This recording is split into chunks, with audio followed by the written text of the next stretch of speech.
of what was something outside of our control. Back in, it wasn't because of any population shift or the base closing or anything like that. What it was back in 2010, a new state law was enacted in New York to increase fairness in redistricting by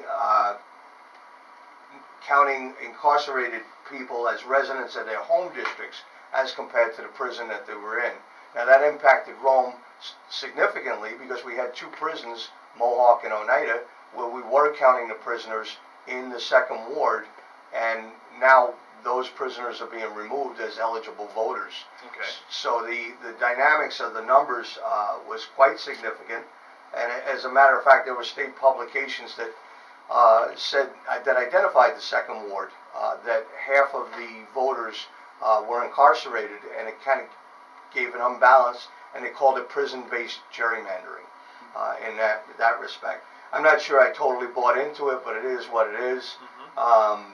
So we had to make a change. And what happened after the court order in 2010, the legislature basically litigated the court order, so there was some delay there. As a result, the court order was upheld and had to be enacted. So we were under the court order to get it enacted.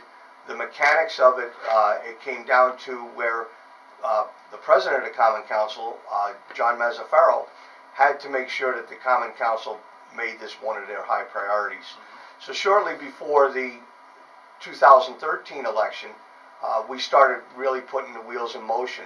But it was going to disrupt the apple cart significantly if we did it right before an election. A lot of planning has to go on.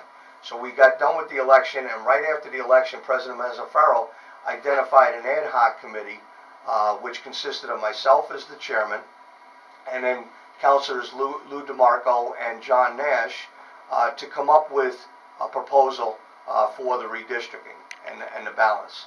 So basically what we did at that point was we had the ad hoc committee. The county had just done the redistricting with the Oneida County Planning Department, so we knew a source that we could go to get the ball rolling. And I have to tell you, I've been on a lot of committees with the United Way, with the Rome Martin Community Center, with the Senior Citizens Council of Rome, and when you're on a committee, you basically know your goal, and you know where you want to be, and you know basically how you're going to get there. With this endeavor, I knew the goal, but I wasn't sure how to get there.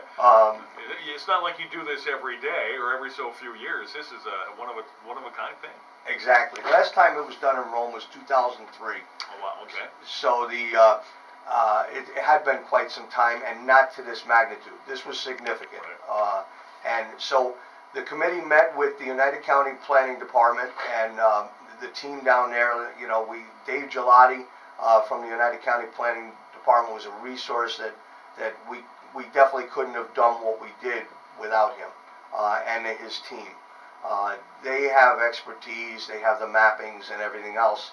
So they basically guided us and gave us options.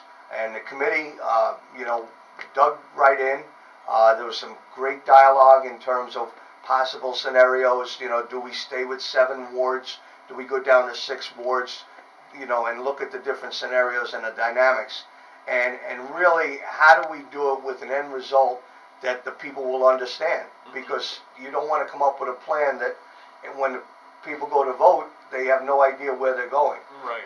So that's what I see as our biggest task for 2015, is to educate the public in terms of who they're, what district they're in, and the ward change, because there were some significant changes in the wards.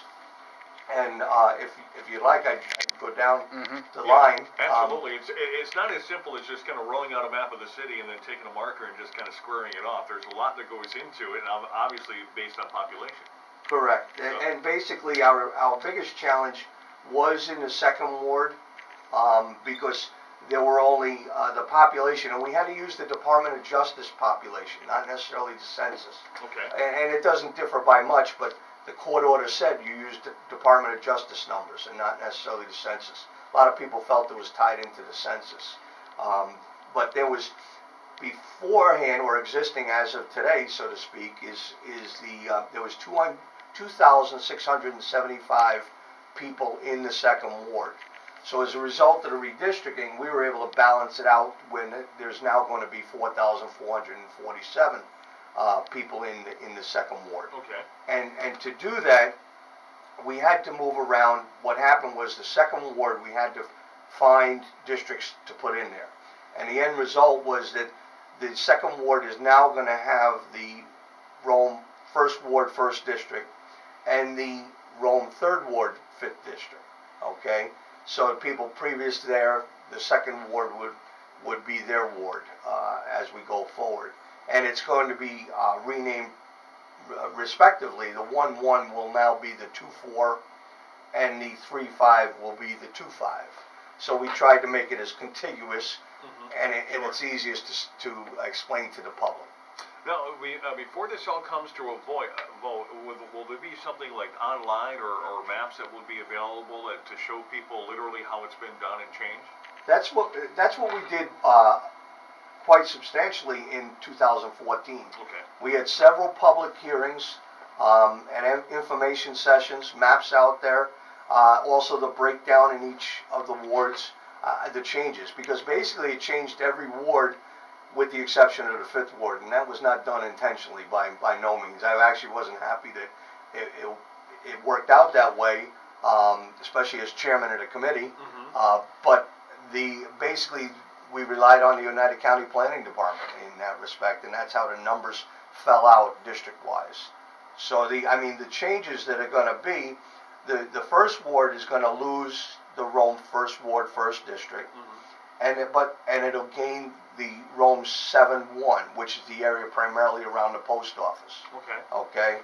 And the second ward, I explained those changes. The third ward is going to lose the 3-5 that's going over to the second ward, and it's going to gain the Rome fourth ward, fifth district. So you can see the domino effect. And it's not an easy change because you make one change here and it creates three changes over here. Absolutely. So the fourth ward is going to lose the fourth ward, fifth district, and then in the sixth ward, that change will be they will lose the 6-5, the sixth ward, fifth district, and the seventh ward will, as I mentioned, lose the 7-1, the area around the post office. In all this, we'll still have the same number of council members, and that stays the same. Yes, that's going to stay the same, the 7 wards. When we looked at the six ward configuration, it really would have upset the apple cart in the sense that people would be represented by someone in East Rome easily could have been represented by somebody in North Rome. So it's, you want to try and keep the councilor as in their ward, in their neighborhood, and still protect the neighborhood concept. Now, when is all this expected to come up before the public? Well, we've already approved it. Okay, the council approved it last May. What we did last night was we added effective dates to the legislation. Okay. And basically, although we were always projecting that it would be in effect 1/1/16, it's the logistical situation where you can't just say this will be effective 1/1/16 because you have an election cycle before that. Okay, so people have to know who they're voting for the new term. Right. So we made it effective 1/1/15, and this way, we have a lot of elections this year. You have a mayoral election, you have a president of the Common Council, the 7 councilors, you have county legislators. So it's important that we get all this in place so that the Board of Elections can answer questions about what ward am I in going forward.